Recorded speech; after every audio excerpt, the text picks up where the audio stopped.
Welcome to the HR Empowerment Podcast, where we will uncover strategies and new insights from HR professionals who discuss up-to-date regulations, best practices, and the most pressing topics like diversity and equity, leadership, dealing with difficult situations, and much more that affect your bottom line and business. Thanks for joining us. So what are the 6 types of working genius certification, and how can our listeners who, wear the HR hat be helped by these? Yeah, thanks, Wendy. This is my true passion, working with young people, and I'm a self-proclaimed assessment geek. So Patrick Lencioni is the creator. He's my man crush, and yes, my husband of 32 years knows that. But Patrick Lencioni is a world-renowned speaker and author, and everything he does is all around organizational health, and I love it. So from Five Dysfunctions of a Team that he wrote over 25 years ago to The Truth About Employee Engagement, and you being the HR lady probably know of many of these books, and certainly your listeners do as well. The 6 Types of Working Genius is his newest masterpiece, and in my opinion, the best of them all. And so it really helps people and teams understand how work actually gets done and where each individual naturally brings that energy to work. So it identifies 6 stages of work. Every project is a 6-letter project. Everything requires all 6 of these steps. And so it spells widget. Wonder and invention are in the ideation stage, which is brainstorming. We all love a good brainstorm. Maybe not everyone. We'll talk about that in just a second. And then how the work gets done, the implementation is around enablement and tenacity. And we'll talk a little bit more about that. That is the implementation stage. And then the middle stage is the one that most often gets skipped, and that is discernment and galvanizing. That's the activation stage. And what's really powerful about each of these 2 areas is where this is where we naturally thrive. Um, and then everyone has 2 geniuses. Everyone has 2 areas of competency, probably where you're super skilled. And you often might get trapped working in that space a lot. So think about tenacity work. Tenacity is in my area of frustration at the bottom of the 6, of the bottom of the widget. Doesn't mean that just because I'm frustrated by tenacity work, does I still have to do that work. I just have to be in the right mindset and know that that work really drains me. I think there's a really good analogy that will help the listeners understand this better. Think about a hot mug of coffee and a Yeti. And your areas of genius are a hot cup of coffee and a Yeti mug that can stay hot all day long, right? You Okay. can do that work all day long and stay energized and fulfilled. Your areas of frustration are you've got some holes in the bottom of that cup and it is just draining out. So you can do that work for a very short time, but you're going to be drained by the time you get done. Your Okay. areas of the competency, those are the 2 in the middle. Those are the 2 that you've got to be really careful about. That's where true burnout really happens because it is like a paper cup that you might get at your local coffee shop where it'll stay hot for a couple of hours, but then it starts to cool down. And so you might be really skilled in those areas of your competencies, but you have to be careful not to spend too much time there because the idea is when you know individually, this is about self-awareness and about team awareness. So you know more about yourself and what brings you joy and energy. Now you know what brings your teammates joy and energy, and how do you this helps teams work better together in a really amazing way when it's implemented through meetings, through the language that you use, in your everyday work that you do. You can lean on each other. So something, Wendy, that might take you Mhm. 20 minutes, something in your area of genius, that something that I might, in fact, we have one that's opposite. So invention is in your area of genius. It is in my area of frustration. So if you're my teammate, I can lean on you to say, Wendy, I really need some ideation help. I need to invent. Well, and this relieves guilt and frustration because we often at work we don't want to ask for help. We don't want to raise our hand and say, I really need some help doing this. But Right. when you're able to implement the six types of working genius in a team, it really helps people better understand and creates a ton of productivity and retention. Hmm. So I Yeah, know that's a hot topic in the world of HR because when people are fulfilled and happy in the work that they're doing, they're most likely to stay in at your organization, right? yeah, absolutely. I mean, it sounds like Working Genius, it's a powerful tool for helping reduce that friction and increase joy and then also more importantly, or equally important, get work done.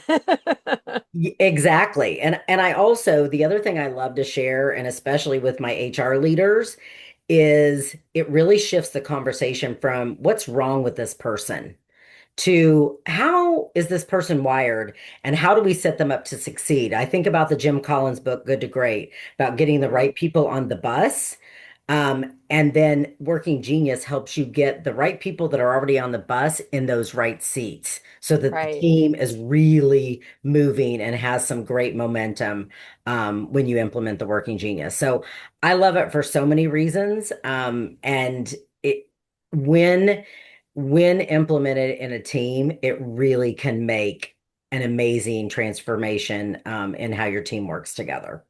I love it. And for those folks that didn't catch the name of this assessment or certification, it's the six types of working genius certification. And I completed it and I was tickled by it. It was pretty darn cool. I was like, well, that's darn accurate. And I know it. Yeah, as an adaptable designer, so Wendy, you've got invention and enablement as your geniuses. And so I love what we talked about at the top, which is just around the things you crave, which is Mhm. freedom and appreciation, right? Um, and the things that you're crushed by too. So, got a 4 hour, 2 hour, 1 hour different workshops Mhm. to help people understand this model and really implement it in their teams to make their teams stronger and more productive. Yeah, absolutely. I love it. Absolutely love it. Now I want to switch gears here a little bit and talk about um, not just about managing through, their who they are and their type of working genius, but really managing through the company's, whatever the company is, their mission alignment. So, for example, Agricultural Future of America exists to connect young people to agricultural careers. That's very specific mission, isn't it? Yeah, absolutely. Yeah. And and at AFA, our mission alignment is really our North Star. So our mission's very clear. We exist to build bridges for young leaders in food and agriculture, just what you said, Wendy. And because of that, it becomes, a really powerful management tool. So when we think about providing clarity, making decisions, we're tying it back to that mission, right? Does this help us build stronger bridges for young leaders? Is this going to rise the tide, right? Is this going to strengthen the competitiveness of the overall ag and food industry? And so, if the answer is yes, we lean in, and if not, we reconsider. So it also helps, with prioritization, which is really important when you're juggling so many things. And in a non-profit environment, there's always more and more and more things to Right. do and more opportunities. And so a mission really helps us, focusing on our mission really helps us stay focused on what matters the most. Yeah, I mean it's a management tool day to day is the mission. I see so many companies that have a, mission, vision, values, and like they don't even know what it is. It's on a wall somewhere, and it's like, hey, we need Yes. kind of need to hold that accountable so that we're all going after the same goals to get together and we're behaving in the same way. That's kind of where I step in a little bit more about talking about company values or whatever you want to call them, but letting Yeah. people know like no, we're all going to behave in the same way. We're all going after the same goals. And, my question to you is like, what happens when a team member starts to drift from their manager or their mission? Yeah, no, that's a great question too. And so I think we were just talking about some of this today about one-on-ones and the importance of one-on-ones and having those real candid conversations with our team members, right? Because we need to keep people connected to the mission. Um, Hmm. I mentioned the truth about employee engagement, another one of Lencioni's books about making sure that people feel connected and know that their job makes a difference, right? That what they're doing in their role every single day connects to the overall mission. And so, to your question, it's really just having those conversations, sometimes a difficult conversation, but really reconnecting them to the impact of their work. Because when we can do that, they're going to be happier, more fulfilled, um, you know, being more productive as an employee, and knowing that the work that they're doing, no matter what it is across the organization, is making a difference and impacting the mission and the young people that we're serving. So I think it's all of those things. Yeah, absolutely. 100% it is. And, Agriculture Future of America, AFA, nonprofit, correct? Yes, yes, So, absolutely. there's something called CFRE, correct? Yes. Certified Fundraising Executive, and it's a pretty significant professional milestone, isn't it? It is. It is. And so, in the world of fundraising, that is a certificate that I earned. So, earning my CFRE a few years ago was incredibly meaningful to me as a Hmm. lifelong learner, something that is one of our core values. Wendy, you just mentioned those, but one of our core values at AFA is creating a um, creating lifelong learners. We call a Right. lot of the students and young people that we serve seekers of knowledge. So I would be hypocritical if I were, not doing that for myself. So I made that commitment to myself. In fact, just a really quick funny story. It was about 6 years ago when I spoke this at AFA out loud in a leadership team meeting. We were coming up on the end of the year and we were talking about goals for the following year. And I was contemplating getting my CFRE, the Certified Fundraising Executive Certificate. But I hadn't made the decision. And so we were going around the table and everybody was sharing. And I said, all right, I'm not 100% sure, but this is what I'm thinking. So as soon as I spoke it out loud, the team's like, yeah, they rallied behind me and they're like, you got to do it. And so it's really, I mean, the world in which we live. So I did. It was a deep commitment, a lot of study hours, but something I'm really proud of. And being in the organization that I am in, like I said, we have really a culture of learning, being seekers of knowledge. It's just, we should never no matter what stage in our career, stop learning, right? Yeah, completely agree. And for those that have not heard of the Certified Fundraising Executive, it's very similar to like how the CPA, even though it's like Hmm. a legal thing, is, Yes, an expertise in accounting or PMP, project management. So exactly. it's definitely says that, hey, I hold this. I'm serious about, Yes, fundraising. It's not just somebody who landed in development by that's chance, right. but you just kind of mentioned it. So how do you create a culture of continuous learning, building a high performing team and credentialing on your team or on your, the companies that you work with? How do you make the Yeah. case to leadership that yes, investing in professional development pays off? Absolutely. Well, at AFA, it is a part of our win-win agreements every year. There is an individual plan on everyone's win-win. There's a professional piece that's directly correlated to your role at the organization. And then there's an individual plan. How do you, Tracy, want to grow? How do you, Wendy, want to grow? And how does it connect to AFA? So a win-win, right? It's got to be a win for the individual and a win for the organization. And so like I said, we're in the professional development space. That's what we're doing every day at AFA. So we are also doing that internally with our teams. And I think, the organizations that I have the honor and privilege of working with that are our partners at AFA, they all believe in that professional development as well, which is why they seek the students that we are Yeah. serving because the students that we're serving have gone through a competitive process. They are taking that next, they really want to be at our experiences when they're there. And so I really think about them being the cream of the crop, right? They've gone through that competitive process. They've been selected. Now they're at the experience. They really want to be there. It's not an assignment in a class.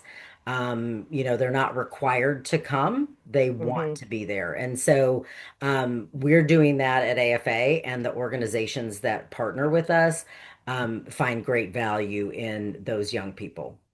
Yeah, absolutely. And the bottom line is if we're investing in our employees, they're going to stay. That's right. We're going to retain them, which is going to save us a ton of money because Hmm. recruiting is so, so expensive. But it's going to Yes. help us or achieve our mission and our vision and affect the bottom line, even if you're a nonprofit, That's right? right. That's right. I was reading a LinkedIn workplace learning report, and it said that 94% of employees would stay at a company longer if that company invested in the employees' learning and development. So it's not just That's about, huge. oh, train me just so you could help the company. It's like, no, train me so we can help each other. That's That's huge. that is huge, Wendy. I love that statistic. And because we work with young people, we've done, and I'm sure you've done this too, some research around Gen Z. And Gen Z is very much looking for those opportunities, right? To be developed, to have a succession plan, to know what's ahead of them, and to know that the companies that they are working for are impacting nonprofits like AFA in the way that they are. They're investing in the future. And so that's really important to that generation. And so, yes, I really think that I don't think of professional development as an expense necessarily. I mean, certainly there's a dollar that is associated with it, but to what you just said, it's truly about talent retention and strategy around performance. So, Right. And on top of it, whether it's agriculture or a different industry, many young people, and this has been going on back and forth for years, it's too expensive to go to college. So if we want to get hmm them, like we better build a training and development plan, which of course we're on the HR Empowerment podcast by Aurora Yep. Training Advantage. I'm one of the trainers on there. Definitely lean into that. We've got a ton of trainers all over. But going back to, just real briefly, talking about the certified fundraising executive, to earn it, the candidates must demonstrate experience. So there's a minimum number Yes. of years working in fundraising, Yep. education, just what we talked about, Yep. complete a relevant professional development courses, performance. They need to have a Mhm. proven track record of fundraising results, ethics, totally huge, especially when it comes Yes. to Yep. fundraising. And then, of course, they need to pass a comprehensive exam. So, congratulations to you Thank for you. doing it. That's huge, and give yourself a pat on the back there. Thank you, Wendy. I appreciate that. And they do require, like all the other ones that you mentioned, like a PMP and CPA, those education credits. So I am required every 3 years to, make sure that I am keeping up those continuing education credits in lots of different ways. And so I very much value that. And it keeps me sharp and, again, learning and developing myself so that I can help, coach and serve those young people too that we serve at AFA. Yeah, absolutely. If you're saying to for our listeners, if you are, regardless of your industry, and you're saying, hey, we're struggling on recruiting or we're struggling on retaining, maybe we recruit people, but we can't retain them. Selling professional development is Hmm. huge, huge. Absolutely. Because, Absolutely. and if you pay for, even if you partially pay for any kind of certification, in this case, Hmm. we're talking about the certified fundraising executive, but if you pay for any kind of certification for your employees, including HR certifications, which we teach a lot about HR and Aurora Yeah, Training Advantage, guess what? They have to, by the Certification Institute, they have to get training every year. that's And right. they have to get so much, either whether it's a yearly, bi-yearly, whatever it might be. So even if you have a an employee that says, "Oh, I don't want to do the training." It's like, well, if you want to keep up that certification, you have to. So Mhm. it comes around, and it helps the employee, and then it helps the business, and ta-da, it helps the community too. That's Shocker, right. imagine And that. that's absolutely right. Yes, I love all that, and makes me think of Sherm, our HR professional at AFA, got her Sherm certification. That's a tongue twister, and so that's a really great one too. But yes, so important to continue growing and learning, right? Yeah, and driving innovation. There's a study by Deloitte that shows that companies with continuous learning cultures are 46% more likely to be first to market, meaning the first to put their product or their service to market and Hmm. beat their peers. So again, even if you're thinking of it as a cost, you're going to be ahead of your peers. And isn't that what we're in business for? Absolutely. Can I tell you a quick working genius story Absolutely. around innovation? So the table group, Patrick Lencioni's group, six types of working genius. When he first came out with this model in 2020, he was running it by some of his current partners. Nike was one of them. And he tells the story of he's on a call, he's explaining this new model to the people at Nike, how cool that he's got some really awesome, partners.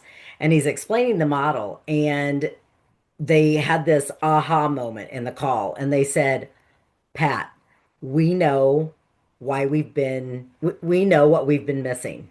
So they had this great, as you can imagine at Nike, this great innovation team who is creating all these cool new tennis shoes and apparel and all the things that Nike does. And they're coming up with all these great ideas, and then they're throwing them over the wall to the implementation team to say, "Hey, get this across the finish line, get it together." And what was happening is more than half of the ideas were failing. And so the innovation team is blaming the execution team. The execution team is saying, "You're not vetting these ideas. You're just throwing every idea over the wall to us to implement." What was happening was they were missing the activation stage, which is Oh, discerning those right ideas. So the inventors were coming up with all these ideas, but no one was discerning to say, are these the right ideas? Do these make the most sense? And then when they did that, imagine how much money Nike saved in all that innovation that was failing, right? Because they wow. weren't discerning and galvanizing the right ideas to then move them into implementation. They were skipping that entire stage. So when you mentioned innovation, it just made me think of that Nike story. Yeah, absolutely. I mean, it goes back to whether you're in person, whether you're in a field, whether you're at a desk, whether you're remote, you still have to communicate with your team. That's right. And again, nonprofit or for-profit world, nonprofits, though, they do compete with the private sector for top talent Yep. without being able to match salaries always. And sometimes they can, but not always. Yeah. What's your playbook for recruiting, retaining, and developing people when the compensation package can't always be the differentiator? Yeah, well, I love this question, and it's really important because nonprofits absolutely compete with the private sector for talent, no doubt about it. There's a war on talent. I don't think anyone will dispute that. Probably across many industries, certainly in food and ag. And while we may not, as a small nonprofit, always win on salary, we have found that we can win in how people experience work every day. And so at AFA, we have been really intentional about defining our experiences through our lived behaviors. That's what we call them. And they really serve as our culture playbook. So we focus on five things. Um, we create clarity, making sure people understand what's happening, why it matters, what it means, how it connects to their role. We were talking about that in The Truth About Employee Engagement, another Lencioni book. So creating clarity, team accountability. So we Hmm. operate with team accountability, solving problems together, keeping the bigger picture in mind. So making sure that programs is thinking about how their decisions impact development and how that impacts marketing, etc. Um, We work sustainably, balancing ambition with capacity, so we're not constantly in fire drills. And then we encourage people to express themselves. So back to open communication, being candid, clear as kind if you're a Brene Brown fan, but Yeah. really just giving people the space to express themselves. No idea is a silly idea, especially when we're in the wonder and invention stage of ideating.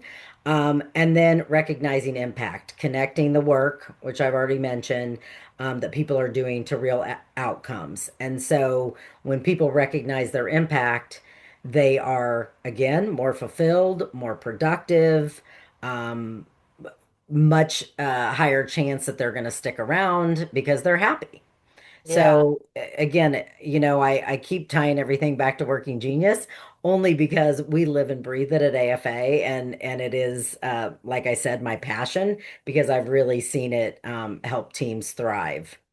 I love it. So, two things for those that are tuning in. The assessment that she's referring to is called the six types of working genius, and it is really, really cool. The six types are wonder, invention, discernment, galvanizing, enablement, and tenacity. And it is a really, really cool report. I would check that out. And then, just to kind of summarize what you were just saying, it sounds like what you focus on really is transparency, number one, and Mhm. trust. Yes. Letting people Yes. know that no idea is a dumb idea, and we're not going to make fun of you, and we're going to be transparent about what's going on, and we're going to trust your idea, even if we shoot it down, we're going to do it Sure. respectfully. So Absolutely. And you I have a love it. place at the table to express whatever your view is. And the one thing I would say on trust is um, Patrick Lencioni, keep coming back to him. Five Dysfunctions of a Team was his first book 25 years ago. He has a pyramid in that book. If you're not familiar with it, highly recommend it. But the foundation of the pyramid is trust. When you have trust, you can then, have accountability and, those candid conversations and get to ultimately the results that you're looking for. But definitely that foundation of trust is critical. I love it. Are there any other resources you'd recommend for listeners? You gave quite a few already. Yeah, I think I'll probably keep them busy for a little while. That's Uh, awesome. another, just one more that I would recommend is Trustology by a friend of mine and AFA's Richard Fagerland. So it's all around that trust piece. And since you just mentioned that, Wendy, I want to give Richard a shout out because that's another great book with some great concepts, ideas, ways to build that trust within your organization. Right, regardless of what industry you're in. But it's That's so right. amazing to me, that there's such a deep dive in agriculture that I think so many people just overlook. So thank you so much for all this information. Before we wrap up, how can people connect with you? I would love for everyone to connect with me on LinkedIn. It's Traci Vi. It's Traci, and the last name is Vi. V as in Victor, IA. Short and sweet, like me. Um, and would love to, yeah, would love to connect. I also could give you my email address. What do you think, Wendy? Yeah, absolutely. I'll put it in the podcast notes so you can Perfect. just check it out there, and we'll make sure that we share this on LinkedIn as well. Thank you so much. This has been fun, educational, and definitely insightful. I appreciate it. Thanks, Wendy. I appreciate you. Absolutely. Hey, everybody. I hope this podcast has been beneficial to you. Reach out if you want any other specific information. Otherwise, take care, everyone, and thanks for joining us.